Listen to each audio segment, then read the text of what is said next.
在郑州的龙渊，我们鏖战高级会民正酣，此时却听见有人大喊一声：“快看脚下！”脚下有什么呢？自从幻塔到了维拉版本，进入了会民章节，很多人就一直疑惑，这灰玉体的事又关亚夏什么关系呢？那便是大错特错了，因为亚夏也有着会民，证据便在脚底下。随着与猎缺的战斗，脚下的图案也开始清晰，是不是感觉似曾相识呢？没错，它就是曾经频繁出现在亚夏古遗迹里的神秘法阵。虽然有着素材复用的嫌疑，但这个法阵的功能是真的多。第一个功能就是遗迹的奖励，在通关遗迹后，它会自动打开放出奖励，之后就成为了传送阵。第二个功能可以放出激光充当底座。第三个功能，它还可以做墙上的装饰品。不皮了，虽然你们感觉这很离谱，但有一点是没变的，这个图案只出现在了古遗迹里。要知道，古遗迹是古文明遗留下来的，这便说明亚夏与九域的遗迹是同一个文明所建造。亚夏与九域同源的事情已经8、9不离10了。那维拉呢？到了维拉可就没见过古遗迹了。但事实真的如此吗？在沙漠地带的熔落洞窟中，如果你抵达洞穴的深处，同样会发现古遗迹的存在。幻塔从未离开过古文明的支配。那一天，人类又想起了古文明的可怕。事实上，古文明也是真的可怕。还记得大灾变中的描述吗？回溯失败了，时空乱流的肆虐扭曲了我们的世界，我们的城市，我们的文明，整片的消失。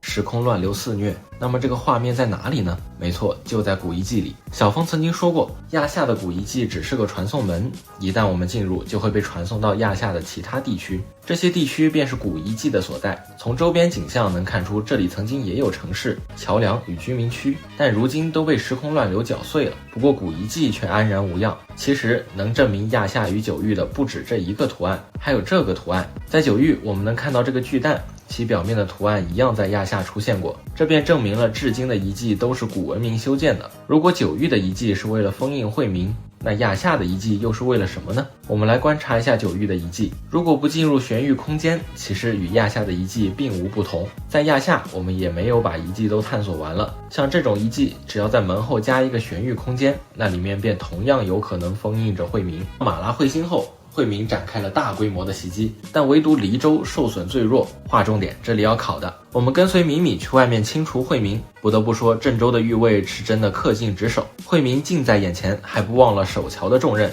九域还能存在，也是个奇迹。官方为了展示天上的大漩涡，故意将我们调离了黎州，其实是惠民为了让米米远离龙渊。这一调龙离山之计果然行得通。我们跟随米米刚解决完宣流，龙渊就出事了。硕大的劫云笼罩了整个郑州府，看着威势，起码得是化神期修士渡劫了。这个时候如果不接着做任务，劫云就会一直存在。你也可以喜提九域永久雨天体验卡。真会有人这么做吗？真的有，比如说我。雕虫小技竟敢班门弄斧，大威天龙大威！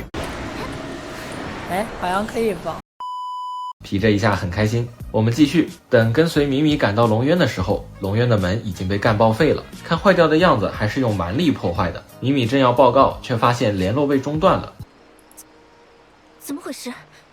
传音装置在这个节骨眼上失灵了？切断通信系统，这种情况在幻塔并不少见。目前有2种猜测，第一种是有内鬼，惠民的行动未免太过巧合，刚定位到马拉位置，惠民就全面入侵，更是一举攻破了龙渊，时机掌握的未免也太准了。而且米米的远离也是被下发的讨伐任务一步步支开的，有内鬼的可能性还是很高的。第二种便是无序深渊的影响，在维拉的时候，出入无序深渊时就发生过通讯中断的问题，现在猎缺所在的出口被打开，外面也很可能受到了影响。米米一龙当先闯了进去，等我们赶到的时候，通道里尽是各种灰玉体，这里可以选择全杀，也可以直接跑到下一个任务点。等我们进入台阶后，断龙石启动，我们被关在了里面，总感觉遗迹在针对我们，不管去哪个遗迹都有种关门放狗的感觉，这就是主角待遇嘛。先高兴地表演了个跳楼，没想到真的不会死。这里有个细节，随着主角的移动，两边的火会依次被点燃，牌面直接拉满，但依旧阻止不了封印空间被打开的事实。也是在这里，我们再一次见到了大眼睛的存在，眼前的景象与维拉的无序深渊如出一辙，这也是为什么猜测他们有关系的原因。那么问题来了，现在已知亚夏、维拉、九域都有惠民的存在，那其他遗落的时空呢？那里的惠民又在做什么呢？在支线龙渊下的童话中，我们知道惠民活动的时间是公元2624年，九域有记录的时间是公元2665年，维拉记录的时间是公元2695年。这些时间说明了一个问题，惠民的出现是分批次的，那么解开封印的顺序很可能也是分批次的。最早解封的惠民去解封下一个时空的封印，然后循序渐进。那么最早解开封印的会是哪个时空呢？其他时空如果也有惠民，大概率已经解封了。怎么感觉顺着这条线想，朝姆越来越可怕了？或者是背后还有着比朝姆更厉害的存在？要真是这样，主角的来历就更值得玩味了。很可能是别的时空，在与脱困的惠民战斗时，跟踪惠民来到亚夏的执行者，这样一切倒也都说得通了。主角来自其他时空，所以才会说是海加德其他分部，还有着4级权限。剧情刚开始，我们也是在追踪惠民，是时候让猎犬出笼了。目标信号丢失，我定位不到它了。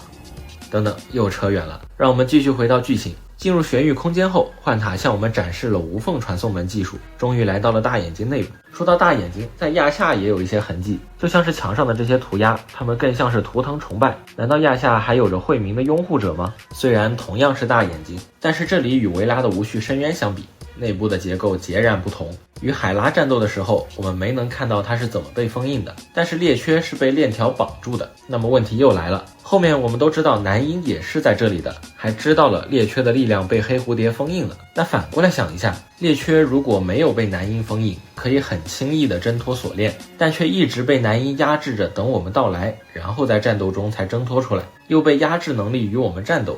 男婴的目的究竟是什么呢？越来越看不清了，但还是可以猜测一下的。从最早的雷姆口中，我们得知朝姆被囚禁在一座黑石遗迹内，并等着自己的子孙去解救他。而现在惠民的目的便是破坏各处的玄域遗迹。玄域遗迹里又有什么呢？是被封印的高级惠民。朝姆集合高级惠民是为了什么？海拉已经被我们击败了，猎缺也被打败了，想要他们去解救自己显然是不对的。这里同样有2种可能，每一个封印的玄域空间都是一个阵眼，需要所有封印的玄域空间全部打开，朝姆才能脱困。尽管猎缺死了，但是玄域空间已经打开了。第2种可能，朝姆需要的并不是惠民本身，而是高级惠民的力量。猎缺虽然死了，但是力量却被男婴收集到了。海拉虽然也被击败了，但是荆棘还在雷姆体内，一样有可能被收集到。至于是哪种可能，就要看男婴接下来的动作了。在与猎缺战斗的时候，蓝居然赶了过来。与其他几州不同，黎州遭到的袭击是最小的，但这恰恰让我感觉到了违和感。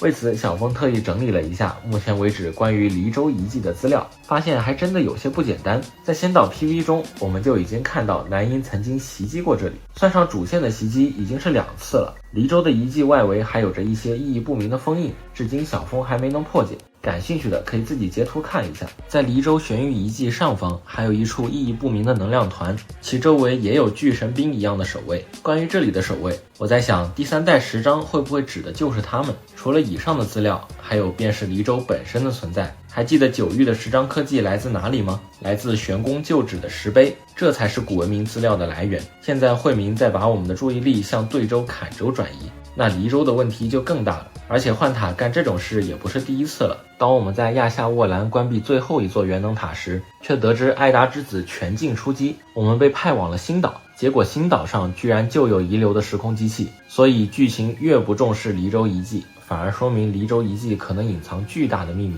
这同样也解答了米米的疑问，为什么郑州封印的惠民最强却第一个被解放？因为是在吸引我们的注意力。当然了，这些只是根据以往的剧情走向和一些地图资料推导出来的，还需要官方资料的支持。顺利解决龙渊麻烦后，我们便回到了郑州府。现在还没有开放郑宫的地图，而且听说天章阁也是有内环区的，这一说法怎么似曾相识？先把晋都的下城区端上来再说。到此郑州的主线就告一段落了。第3代10章系统究竟会不会是巨神兵呢？记得刚到9域的时候就提过这种可能，而且他们也很像能打的样子，就先期待一下吧。这次更新的郑州剧情补全了以前的一些设定，也把幻塔剧情重新引导到了幻塔上面。还记得夏佐曾经说过什么吗？我给不了他们拯救与赦免，但我可以给他们希望。幻塔便是9域的希望，只是希望这一次不要再炸炉了。本期就到这里，关注小峰带你体验不一样的幻塔。